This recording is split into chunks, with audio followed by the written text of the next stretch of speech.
Welcome back to Vendetta Performance. In front of me, I have our closed deck FA24 short block back from the machine shop after a little coolant mishap with the case half. The insert was pushed in almost too far. Corner of it pressed through the side of the block on the underside here. That pinhole was just puking coolant out the bottom.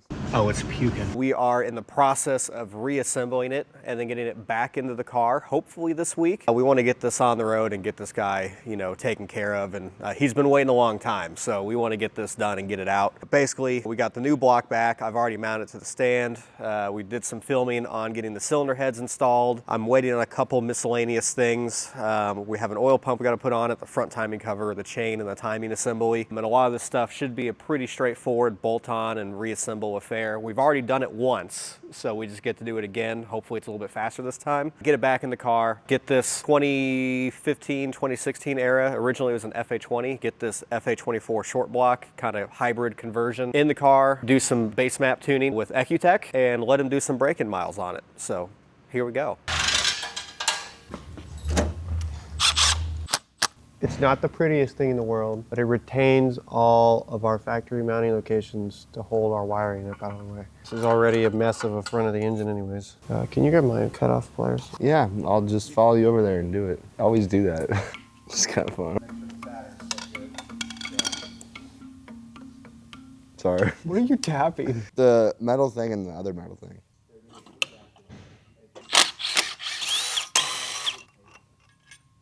Clutch, please. Perfect form. Arch back, come down, right back up. Can you hurry up already? Just gonna let him figure it out for himself. Figure that out. Say it again. Say it again. What are you doing? Don't question the Did process. you get the fucking bolts in already? Stop. Check the clutch. Okay. No, keep going. I'm holding it the whole time. You're not done yet. Leave that in there until you're done. Well, I'm kind of busy when you're distracting me from working.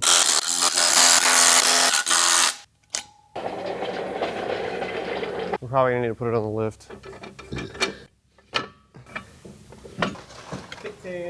What is going on, Vendetta Performance watchers? Today we have a motor that has 2 letters and 2 numbers in it, and we're putting it in a car with 3-letter name. How does it feel? Have you recorded all the time? Huh? I want you to be mine again. I can now see myself right too. Oh, excuse me. I'm just beat the hoe. It's finally in, the FA24. It's in not in again yet. It's not for in. hopefully the final time. I'm fed up with doing this. Let's make sure it goes well. Forward. I'm in. I'm in. Are you in? Oh, there's 2 pins. You're God damn it, Steven. What? I understand you're not a part of this. No, there's only 2 pins on that side. It ain't that big a deal. Jesus Christ. It comes right out.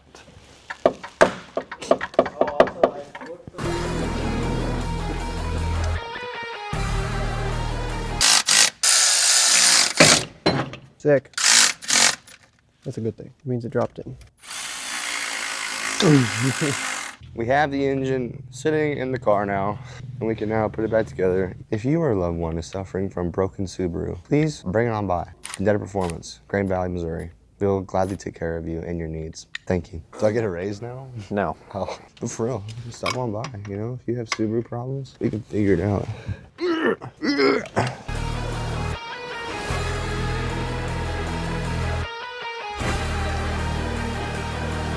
Okay, so we got the engine in, the housing bolts are in, it's now attached to the car. Unlike before, we've got most of the accessories in. Right now working on the oil cooler. Then we'll move to under the car, exhaust, charge piping, all that stuff, and then radiator. Then we just wait for crank bolt. Is that all we're waiting on? Oil. Braking oil. Hopefully she'll be running no problem at all. We'll see. Oil coolers on every single Subaru I've ever known. When it comes to this generation WRX, they all suck. Every single one of them. They just don't fit right, ever. So that's nice. Whatever. Are guns still allowed on YouTube, or is that like not a thing?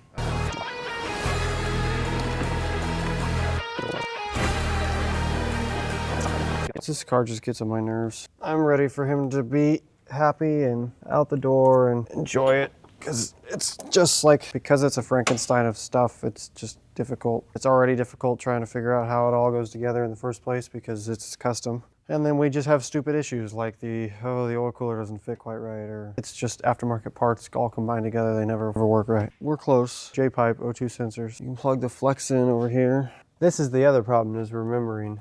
So on this car, because of the way it's set up, it could be a direct injection. Aftermarket companies like Cobb and whatnot else put the flex fuel sensor on the feed side instead of on the return where it would normally be. It's in the same places they normally are. It's just set up a little different. Under the car. We are close. The only kind of unknowns is we have to do some routing for the wastegates and stuff. Have some vacuum lines to take care of. Fuel system's done too. It already has a tune flashed on it, so I should be able to just put some oil in it and crank her up, bro. The guys have been working feverishly to get this done because we all want this car wrapped up back to the owner. But we are finally ready to do our first proper heat cycle on the car. We did do a sneaky little first start with engine oil and coolant in it just to make sure we're good, and it does run. We're gonna do a proper heat cycle. Probably gonna be a couple things we need to fix up on it, but besides that, we are basically done. This thing starts up, made 94 pounds of oil pressure.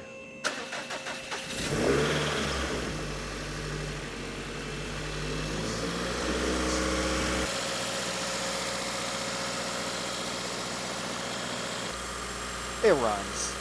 And it is not dripping coolant. That's a win. That is a massive win. Hell yeah. What's our air fuel at? It's probably rich. 11.0. Yeah, it's rich. It's also dead cold. What's our check engine codes for, by the way? That's what I'm, mass airflow, evap, purge, intake air temp sensor, crankcase ventilation system disconnected. Half of those are going away. I feel awkward doing this. Jesus. I'm a cattle farmer now. There you go. Now your air fuel's starting to do some stuff. Thank Christ.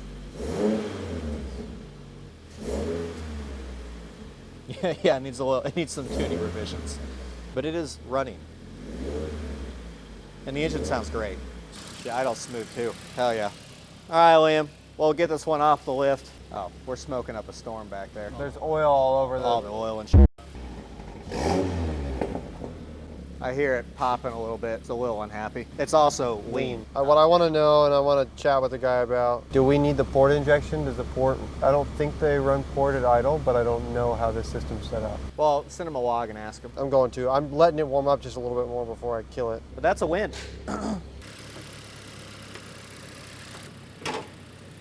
55 oil pressure. Oh, that's a Perfect. lot of oil pressure. It's still not broken in though. So. I know. Go ahead and park her up front for me. It's the first time that car has moved out of this shop under its own power in about 8 months. Normally, this would have been done 4 months ago, but here we are. Finally, it runs and drives. I'm actually driving this vehicle after a year of bullshit, but the car actually runs. Hop in, Zach.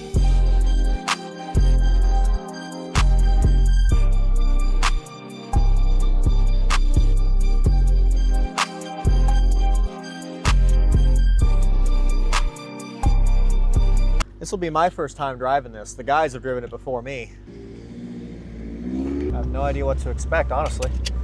It's like one of these things, like we do builds this custom. It's like we might be done with it, but I like to keep the car a bit more time and just get some more drive time with it because we never really know. Like I've had crazy shit happen where like a coolant hose breaks or something like that, and we have to take care of it.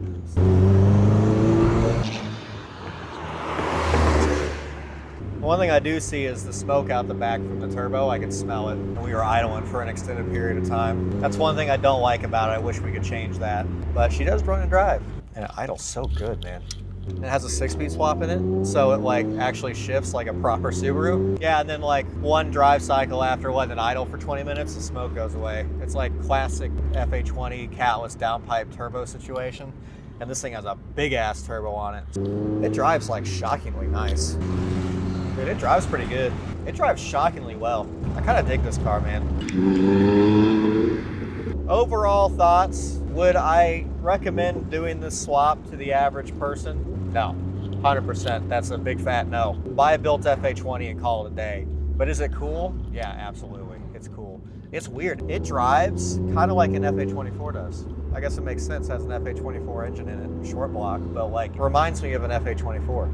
It sounds like an FA24 too. But overall, would I do this again if it were a customer car, unless they specifically were willing to put in the extra time and money? Sure, but for anyone just looking to get their car back up and running, thinking about doing the swap because you're already there, I'd tell you it's not worth it, I'll be real with you. But it is really cool. Just a lot of custom stuff involved to make it happen. And this one's a bit of a unique situation because the car is already big turbo port injection. Luckily, this isn't his daily. He just wants to go fast in it. But overall, I'm pretty happy with it. It sounds like surprisingly good and like shockingly responsive. I'm just on the base map. The thing sounds pretty good. Great oil pressure, good air fuel ratio. For a break-in, put 750 miles on it, let's go send it. Radium catch can setup, we adapted it to the 24. Retained his oil cooler setup. It's obviously front mount. Does a 24 fit in the 20? Yes, with like 6 asterisks at the end of it. I'll be real with you. It does work. A lot of kind of weird fueling stuff you got to get done, and the break-in doesn't have the port injection setup running yet. Tuner wanted to leave that off until we're ready to actually start making power runs on it. But overall, man, it drives pretty good. Call that a W for now. That's a wrap on this one. That's mine right there. Oh, that's about 100 pounds. Oh. You have your blown up Subaru short block from your whatever generation WRX Forester. Actually, it really doesn't matter. Any flat 4 Subaru procedure is essentially the same on how you split the case halves, pull the crank out, and everything else. So let me kind of show you the process. On these blocks, in order to split the case right down the middle, you have wrist pins you need to pull out from each piston. So we have covers here, there, and on the back side, we have covers here and then one behind this plate here. But in order to split this case, I have to pull the wrist pins out and shove the pistons out the sides before I can just pull the case apart. Let's get down to it. This is a down and dirty example because this block is trash. So if you see me abusing it, next question, will it rotate? I need the crank bolt because I have to rotate the engine over. Just need this. Took the caps off. You can see in there, see that little clip there? It's a little spring clip, right? I really need my proper pliers, but one of the boys are using them. Subaru has a tool to do this. I don't have said tool. Normally I'm not splitting case halves apart though. You will do nicely.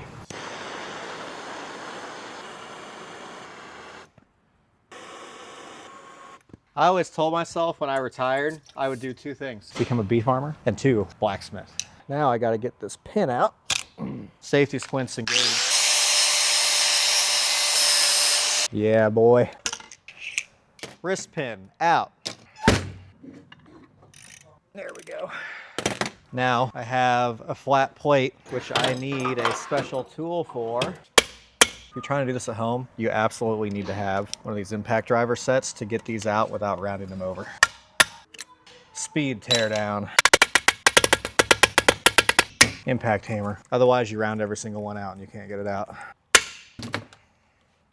Do I really have to buy a Subaru to do this? Now I get my pry bar because I don't care about this block. Trash. Out, that wasn't even freaking tight. Now I get to rotate the crank, get it to the right orientation. Bingo. Take my C-clips out. Sometimes easier said than done. Clip out. I think partially the reason why these don't want to come out is because this engine was ran for so long, blown up. Hi, Williams, Mom. Trash. Case have bolts come out. Don't forget the one in the back, right there. 12.14 comes out. You writing that down? Then you have one down here as well. Don't forget that one. You writing that down? I literally just wrote it down. No, there's another one here. Oh. Next step, you ask your tall employee to pull the case halves apart because I can't. Vertically, it's not there for me. Again, we do not reuse this block, so I don't care about it.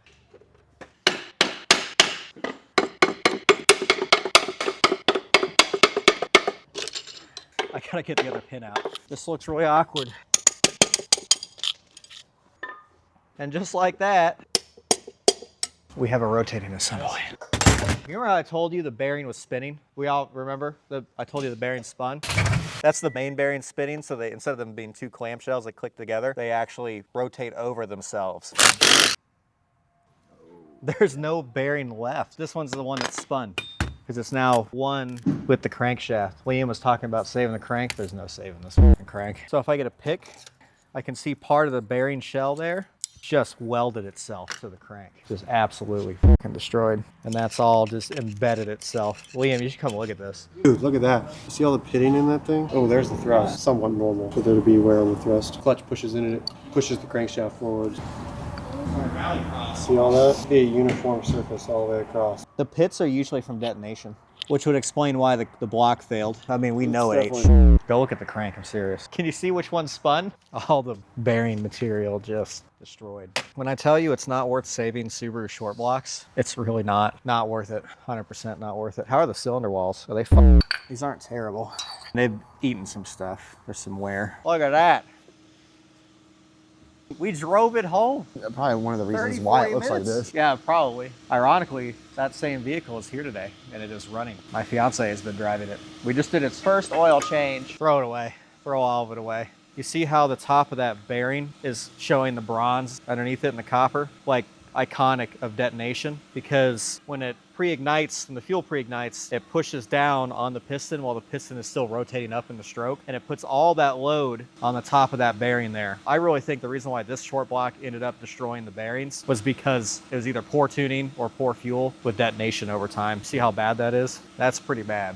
That one too. And we're looking for pitting and stuff like that. These are pitted to This thing was ran hard and put away wet frequently. That's the one that spun the main. That's why it looks so mangled. Even though the bearing looks bad, you can see just the difference. This has wear for sure, but not near as bad as that. How's our thrust look? Had a little wear on it, not a whole bad. Not bad. They don't usually eat thrust bearings. Normally it's always the connecting rod. I mean, it definitely had some wear on it. Oh man, I wish I could be that guy right now. Oh, the thrusts look really good for But compared to the rest of the block. They don't look bad at all. People at home, I will show you the difference. This is a thrust bearing, and this is a regular. The thrust bearing, when you press the clutch in and you put force with that clutch pedal, that is what keeps you having in play in the crankshaft. Considering what this engine ate, the thrust is in really good shape. Destroyed. It's all toast. Throw it all away. Unless you want a cool ornament. Might keep this. This will be a really nice doorstop. I was just gonna hot tank it. I'll let that soak for a little bit. Oh, dude, my 07 STI unlocks 2 cars here. Do you know how rare that is to have one key, one fob unlock 2 cars? It's like unheard of. Now look at that one. These fobs are on like a rolling system. Anyone in the comments, seriously, have you ever had a fob unlock multiple cars at once? No Dodge Mopar people, but that is crazy, insane rare for a Subaru. I've never seen that happen. I need to go buy a lottery ticket. It's that rare. Like and subscribe. Turn on the post notifications and have a great rest of your day.